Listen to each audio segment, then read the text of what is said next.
प्राकृतिक खेती को बढ़ावा देने के लिए हम लोगों को सबसे पहले अपने परिवार के बारे में विचार करना है। परिवार हमारा क्या खा रहा है। नॉर्मली आप जब कृषि वैज्ञानिक या कोई भी बोलते हैं तो एक जहर शब्द यूज करते हैं हम। तो जहर शब्द यूज इसलिए किया जाता है क्योंकि भाई सीधा सीधा वो कहीं ना कहीं जाकर के हमें बीमार करेगा। अगर मैं बात करूं, आप गेहूं की बोरी कितने कुंटल की आप लोड करते हैं बना करके? जब गेहूं तैयार होगा तो एक बोरी में कितना वजन भरते हो? पहले तो 1 कुंटल भर देंगे। आप कितना भरते हो? मैं क्यों पूछ, दूसरा 50 किलो भी नहीं उठता। और अब क्या हो रहा है कि उस भाई जो चीज हम खा रहे हैं वो कहीं ना कहीं हमारे शरीर में ही तो इम्पैक्ट करेगा वो। तो वो क्यों कुंटल से 50 किलो पे आ गया? कारण क्या हुआ? और ज्यादा पुरानी बात नहीं बोल रहा हूं मैं, बार बार 30 साल बात कर रहा हूँ, 30 साल पहले की बात कर रहा हूँ। क्योंकि मैं जब छोटा था तो हमारे नाना जी के यहाँ से वो 1-1 कुंटल की बोरी आती थी, मुझे अच्छी तरीके से याद है। 50-45 अब स्टैंडर्ड बना दिया है 20 किलो बोरी का, आपको पता है? बीज में स्टैंडर्ड 20 किलो बोरी। अब 20 किलो इसलिए बनाया गया है कि 20 किलो आसानी से आप उठा सकते हैं, 40 किलो भी उठाना आज के टाइम पे मुश्किल है।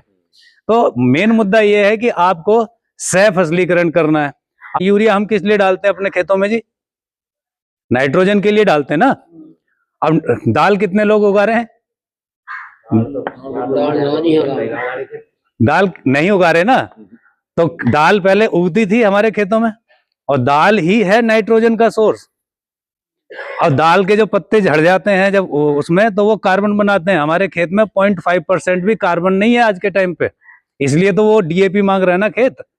और जब वो डीएपी मांग रहा है, यूरिया मांग रहा है, तो केचुआ तो हमने खत्म कर दिया ना जी। और जब केचुआ खेत में नहीं होगा तो वही तो हमारा मुख्य सिपाही था। आज के टाइम पे एक वर्मी कंपोज शब्द है कि गोबर से केचुए की खाद बना करके हम लोग खेतों में डाल रहे हैं। उसकी हमें आवश्यकता क्यों पड़ रही है भाई? केचुआ तो प्रकृति ने हमें दिया था ना, लेकिन यूरिया उस पर डालते हो, अगर एक केचुआ को और एक दाना यूरिया डाल दो उसके ऊपर, देखना कैसे तड़फ के मरेगा वो। सेना हमारी खेत में काम करती थी, वो हमने सारी हटा दी, और अब हमने बाहर से ला करके उसे करेंगे तो कितने दिन तक हम फसल ले सकते हैं? एक समय ऐसा आने वाला है, ये फैक्ट आपको बता रहा हूं, कि भूमि बंजर हो जाएगी। सरकार का प्रयास ये है कि आपको नुकसान ना हो, प्राकृतिक खेती की प्रमोशन करें, अच्छा उत्पादन हो, भूमि आपकी दोबारा जीवित हो जाए।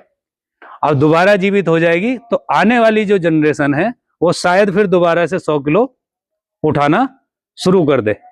बीमारियां हमारे घर में ऐसी ऐसी आ गई हैं कि अगर एक आदमी हॉस्पिटलाइज हो जाता है ना, तो लगभग वो पूरी पीढ़ी का बजट हिला करके ही जाता है। कैंसर तो एक नॉर्मल बीमारी हो गई है जी आज के टाइम पे।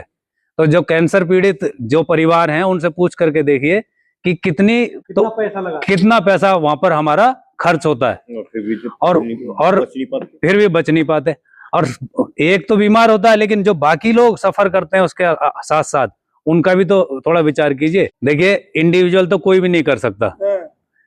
प्रैक्टिकल बात करता हूं मैं। अगर आप सोचेंगे कि मैं कर लूंगा, नहीं कर पाओगे। अगर आप सब सोचो कि हम सब देसी गाय पाल लेंगे अपने घर में, भूल जाओ, नहीं पाल पाओगे। लेकिन क्या एक क्लस्टर में हम लोग, जो क्लस्टर शब्द बोला जा रहा है, ग्रुप शब्द बोला जा रहा है, उस ग्रुप में एक एक जिम्मेदारी हम लोग एक दूसरे को दे सकते हैं? भाई आपके पास मान लीजिए गाय है, और ऐसा नहीं है कि गांव में गाय नहीं है, जिसके भी पास गाय है उसे ये नहीं बोल रहे हैं हम कि आपको खरीद के लानी, जिसके भी पास गाय है उस भैया से आप बात करें, भाई हमें गौमूत्र और गोबर वो उपलब्ध कराएं। दूसरा भैया क्या है भाई, उनके पास स्पेस है, 12 ड्राम 20 ड्राम आप अपने यहाँ पे रख लो, और सारे ग्रुप के लिए आप ये चीजें तैयार कर लो। उसमें गुणवत्ता भी आएगी, क्योंकि सारी चीजें कॉमन तरीके से बन रही है। आप स्पेशलिस्ट हो गए एक तरीके के, और आप स्पेशलिस्ट हो गए उसे पालने के लिए, आप स्पेशलिस्ट हो गए उसे लगवाने के लिए कि स्प्रे करना है या पानी के साथ लगवाना है, और आपने जिम्मेदारी ले ली मार्केट की। और अच्छी बात इसके अंदर, प्राकृतिक खेती के अंदर ये है कि आपको बाजार की तरफ नहीं जाना है, बाजार स्वयं आपके गांव में आएगा। अगर 1 एकड़ भूमि है तो नहीं आएगा, लेकिन अगर 25 एकड़ भूमि है तो उसमें आप अगर हमें बोलते हैं कि भी प्राकृतिक खेती में हम जो भी वाटेवर उत्पादन कर रहे हो, नॉर्मली तो बोला जाता है कि देसी बीज, अगर पूरा प्राकृतिक खेती पे आओगे तो देसी बीज ही आपको लगाना है। प्राकृतिक खेती का मतलब जो चीज आपके यहाँ उगती थी, नेचुरली उगती थी, ऐसे नहीं कि बाहर से आप कुछ लाए कि हाँ जी ये प्रॉफिट की चीज है, जो उगती थी वही चीज उगानी है, उसे प्राकृतिक खेती बोलते हैं। लेकिन मैं कह रहा हूँ उतना ज्यादा डीपली ना जाएं, जो भी आप उगा रहे हैं उसे प्राकृतिक खाद डाल करके उगाते हैं तो आपको एक वो जो लेवल मिलेगा, उस लेवल के आधार पे बाजार आपके गांव तक आएगा और अच्छे रेट में आएगा। आपकी जय इस वजह से होगी क्योंकि वो स्वयं आपके गांव में आ रहा है, आप मंडी नहीं जा रहे, आपको किसी को आड़त नहीं देनी, ट्रांसपोर्ट नहीं लगना, यहाँ तक कि आप जब फसल लगा रहे होगे हो सकता है आपको वो एडवांस भी दे करके चले जाए। एक आपको कृषि वैज्ञानिक भी उपलब्ध करा दे, क्योंकि भाई आप उसके लिए अच्छा उत्पादन कर रहे हो।